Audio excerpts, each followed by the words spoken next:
क्या निफ्टी की ये गिरावट एक बाइंग अपॉर्चुनिटी है या फिर इसमें बाय करने का मतलब फंसना है? क्या है इन सवालों का जवाब दोस्तों? अगर आप इन सवालों का जवाब जानना चाहते हैं तो वीडियो लास्ट तक देखिए। मैं कुछ डेटा पॉइंट शेयर करूंगा जो आपको डिसीजन लेने में थोड़ी मदद कर सकते हैं।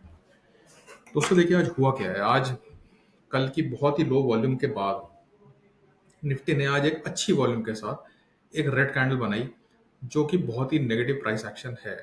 एक मारूबोजू कैंडल बनाई है। देखिए, कल हमने बात क्या की थी? कल हमने बात ये की थी कि मुझे एक्सपेक्टेड है कि एक छोटा गैप अप होगा, मगर वो सस्टेन नहीं होगा।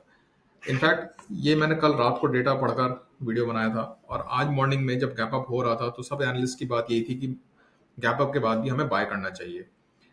बट डेटा ऐसा बोलता नहीं। देखिए, है क्या ना कि सब एनालिस्ट का अपना अपना व्यू होता है, मैं सबकी रिस्पेक्ट करता हूँ, मगर डेटा की बारीकियों को सी परपेचुअल बुलिश होकर ट्रेडर्स का काम नहीं चलता, इन्वेस्टर्स का काम चल जाता है।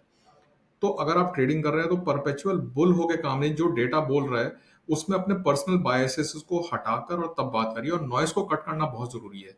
टीवी चैनल्स क्या बोल रहे हैं क्या नहीं बोल रहे हैं उनको एक तरफ रखकर, और तो ये है दोस्तों। अब आज तो आज का मेरा व्यू यही था कि हमें यहाँ तक जो है और मैंने इनफैक्ट लेवल्स भी बताए थे कि 24,700 तक, 24,720 तक के आसपास का मुझे एक्सपेक्टेड है कि ये निफ्टी यहाँ तक आ सकता है। अब आगे क्या? देखिए, कल के लिए जो डेटा बोलता है, अभी हमने बात की कैंडल की, प्राइस एक्शन की, और कैंडलस्टिक की, वॉल्यूम की। हमने तीन बातें की हैं दोस्तों। मगर अब आगे क्या? कल के लिए क्या है? देखिए, कल भी मुझे एक्सपेक्टेड है कि जो ट्रेडर्स का ओआई का पैटर्न है, दोस्तों एक मिनट होल्ड करिए।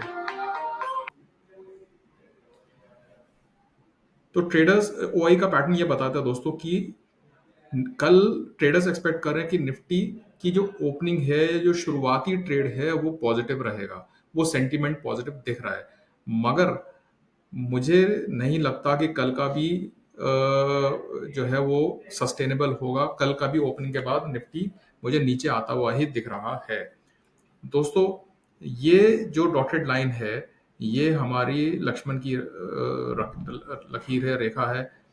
ये क्रॉस होते के साथ ही समझ लीजिए कि आप अगर ये नीचे क्लोजिंग हो गई तो समझ लीजिए कि आपको शॉर्ट साइड पे आप ट्रेड ले सकते हैं।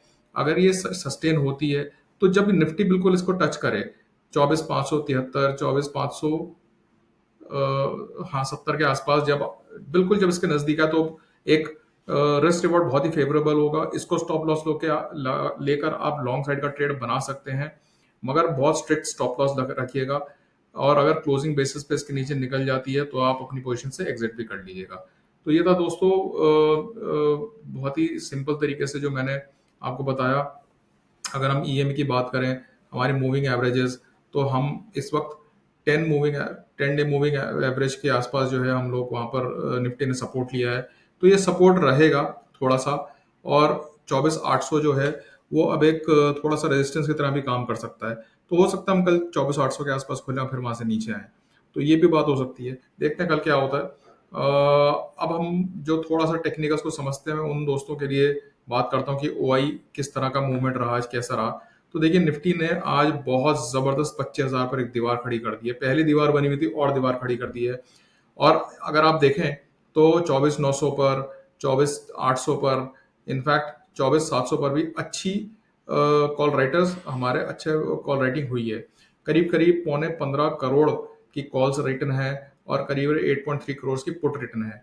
यानी कि क्लियरली कॉल राइटर्स का दबदबा है। शॉर्ट कवरिंग भी मुझे आती हुई नहीं दिख रही है ऐसे सेटअप के साथ, ओआई के सेटअप के साथ। और जो थोड़ा पुट राइटिंग हुई है वो 24,500 पर पुट राइटिंग हुई है थोड़ा बहुत।